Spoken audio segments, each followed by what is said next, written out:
El INEGI informó que el Producto Interno Bruto creció a una tasa anual de 2.5% durante el primer trimestre del año.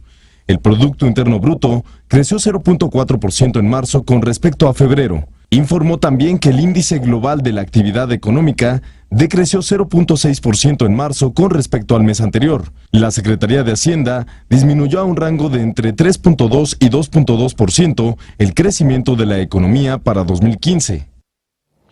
Le voy a invitar a que hagamos una reflexión total y absolutamente diferente. Para eso te agradezco mucho que estés en la línea, Luis Madrazo.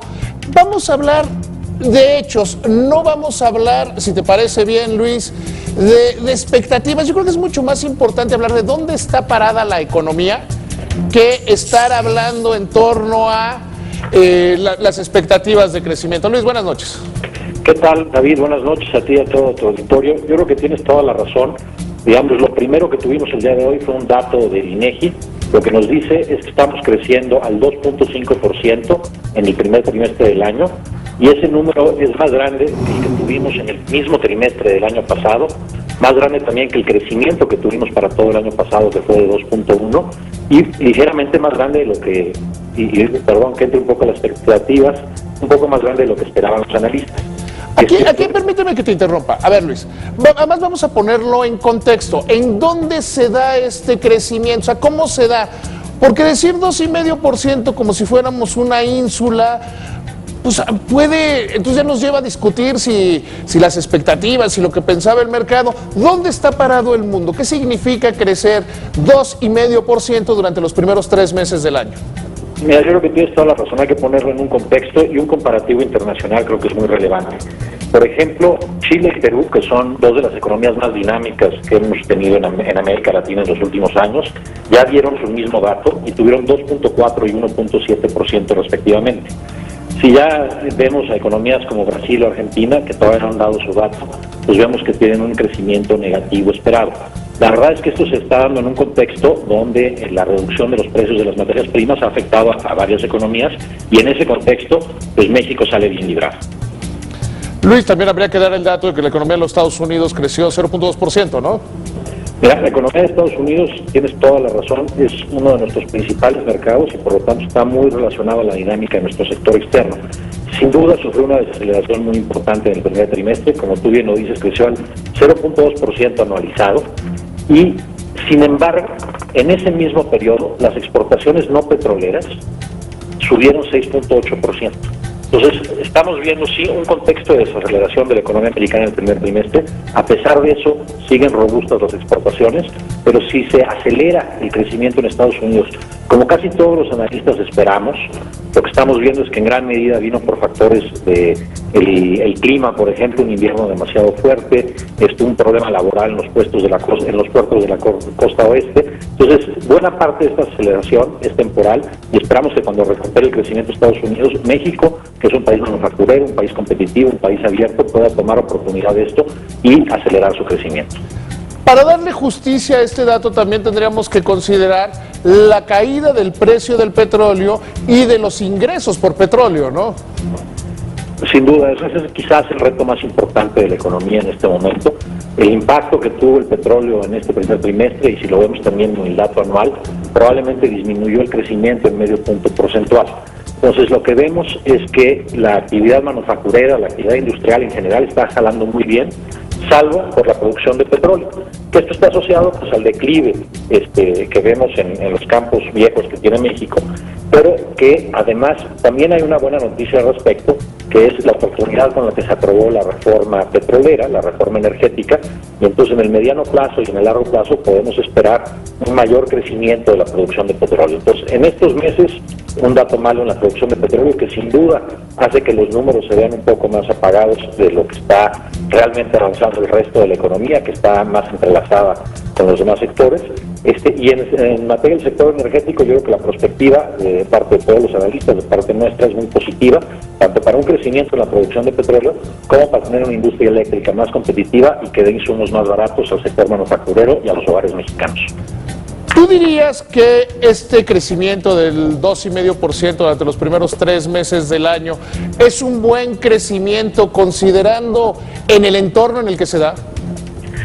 Yo te diría que es un crecimiento sólido, es un crecimiento balanceado, es un crecimiento mejor que el año pasado, que se da en un contexto de desaceleración de la economía americana y de las economías de América Latina, y que por lo tanto cuando los factores temporales que la están afectando se pasen, entonces podríamos esperar un crecimiento todavía mayor. 2.5 sin duda es bueno, en el sentido que es mejor que lo que teníamos anteriormente, pero también esperamos que se acelere y que sea mayor aún el crecimiento hacia finales del año.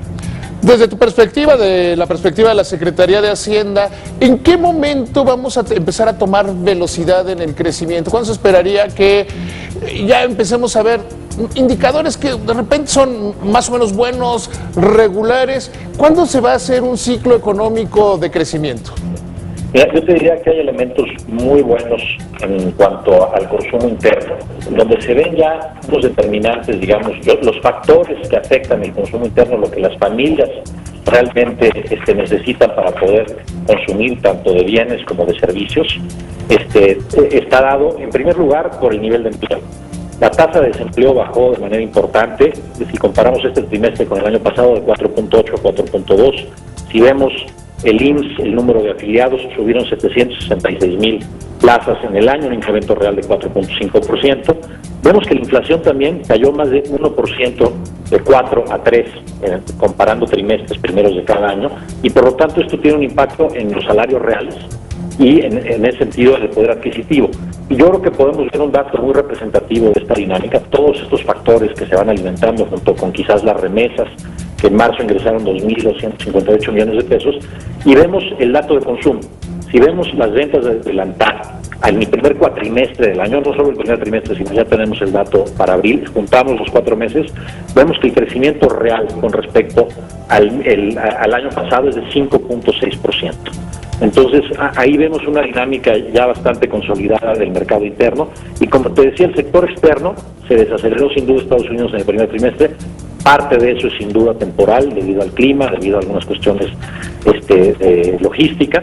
Una vez que se disipe eso, podremos esperar que las exportaciones, que se siguen viendo robustas, se aceleren todavía más. Así tendríamos, digamos, las dos máquinas, el sector externo y el sector externo, las dos locomotoras jalando a la economía. Luis, te agradezco mucho que me hayas tomado la llamada. Muchísimas gracias, David, y saludos a ti y a tu auditorio. Buenas noches. Hagamos un editorial ahora en medio. Tratemos de entender qué son todas estas cifras económicas y por qué es menos importante si la Secretaría de Hacienda disminuye o no su estimación del crecimiento de la economía.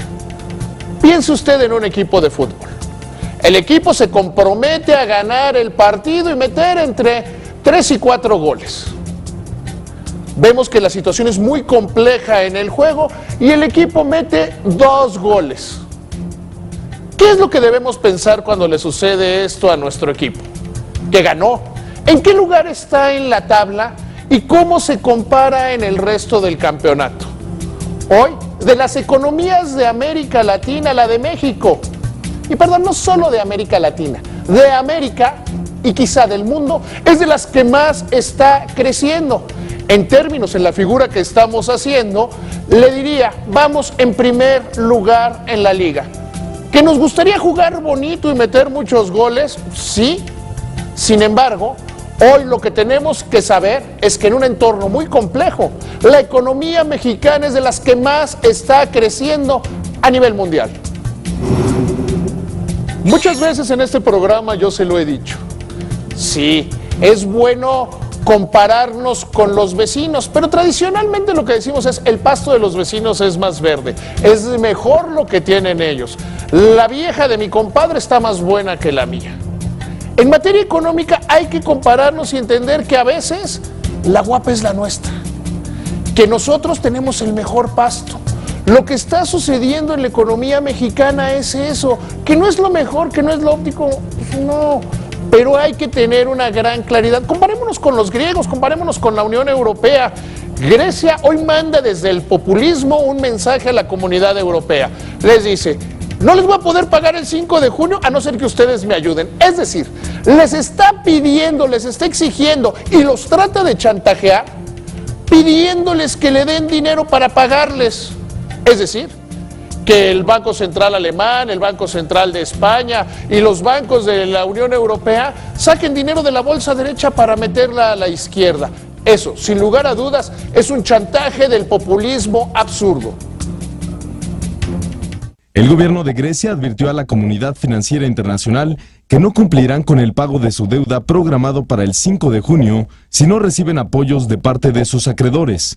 Alemania y España han dicho que no aportarán ninguna ayuda adicional si el gobierno griego no inicia con un proceso de reformas estructurales. Ante el anuncio, la comunidad financiera internacional se prepara para el impago por parte de Grecia, que ha amenazado con dejar al euro como moneda. A ver, los de OHL realmente no tienen llenadera, no tienen límite y quizá no tienen perdón en muchos sentidos. Todavía no se disipa el polvo de las grabaciones en las cuales se demuestran actos de ilegalidad. Todavía no se hacen las auditorías que prometieron. Apenas ayer, como le informábamos en este programa, anunciaron cuáles van a ser las empresas que hagan la consulta cuando hoy utilizan una nueva estrategia de comunicación. Te invitamos a seguir cuestionando la información con los siguientes videos.